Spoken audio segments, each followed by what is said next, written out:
Mithila kitchen and ব্লগে সবাইকে স্বাগত জানিয়ে আবার নতুন একটি রেসিপি নিয়ে চলে আসলাম।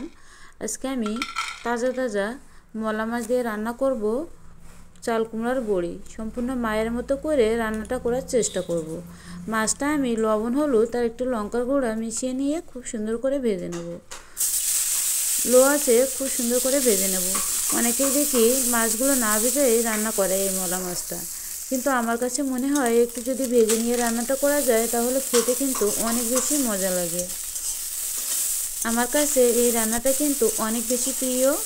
মায়ের কাছ থেকে শেখা এই রেসিপিটাই আপনাদের সাথে শেয়ার করছি। আশা করি আপনাদের কাছে অনেক বেশি ভালো লাগবে। মাছগুলো ভেজে উঠিয়ে নিয়েছি, আর এই যে মায়ের হাতে সেই কুমড়ার বড়িগুলো লো আছে খুব সুন্দর করে ভেজে নেব। এই বড়িটাও যত সুন্দর ভাজা যাবে খেতেও কিন্তু ততটাই মজা হবে। লো আছে দেখলেই কিন্তু বুঝতে পারছেন খুব সুন্দর করে ভেজে নিয়েছি। আর এখানে আমি তেলে পেঁয়াজ আর রসুন বাটা দিয়েছি, লবণ দিয়ে দিলাম পরিমাণ মতো, হলুদের গুঁড়া লঙ্কার গুঁড়া পরিমাণ মতো অ্যাড করে দিয়ে দিলাম, দিয়ে খুব সুন্দর করে মশলার সাথে কষিয়ে নেব। এই পর্যায়ে আমি ভেজে রাখা জিরা গুঁড়া ধনের গুঁড়া গরম মশলা গুঁড়াটা পরে দেবো। ভেজে রাখা জিরা গুঁড়া ধনের গুঁড়া দিয়ে দিয়েছি, দিয়ে খুব সুন্দর করে মশলা থেকে তেল না ছাড়া পর্যন্ত কষিয়ে নেব। দেখলেই কিন্তু বুঝতে পারছেন আমার মশলা থেকে তেল ছেড়ে দিয়েছে। একটু কষিয়ে নিয়ে যদি ভালো করে রান্নাটা করা যায় তাহলে কিন্তু এক পদেই কিন্তু এক থালা ভাত নিমিশে খেয়ে নেওয়া যায়। যাই হোক, এখানে আমি কুমড়ো বড়ি ভাজাটা আর মলা মাছ ভাজাটা অ্যাড করে দিয়ে দিয়েছি। তারপরে কুসুম গরম জল অ্যাড করে দিয়ে দিলাম। বড়িটা সিদ্ধ হওয়া পর্যন্ত অপেক্ষা করব। বড়িটা কিন্তু সিদ্ধ হতে বেশি সময় লাগে না। অনেকে কুমড়োর বড়ি দেয় সিদ্ধ হতে একটু বেশি সময় লাগে, কিন্তু এই বড়িটা সিদ্ধ হতে বেশি সময় লাগে না। তরকারি ফুটে উঠলে দিলেই কিন্তু সিদ্ধ হয়ে যায়। যাই হোক, 4-5 মিনিটের মতো ফুটিয়ে নিয়েছি। এই পর্যায়ে আমি গরম মশলা গুঁড়া অ্যাড করে দিয়ে দিলাম।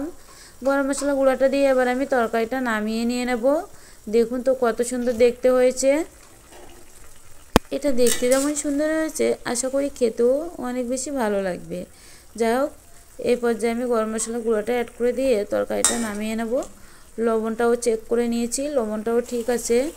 এভাবে একবার হলে রান্না করে খেয়ে দেখবেন, বিশেষ করে কুমড়ার বড়ি দিয়ে, চাল কুমড়ার বড়ি দিয়ে।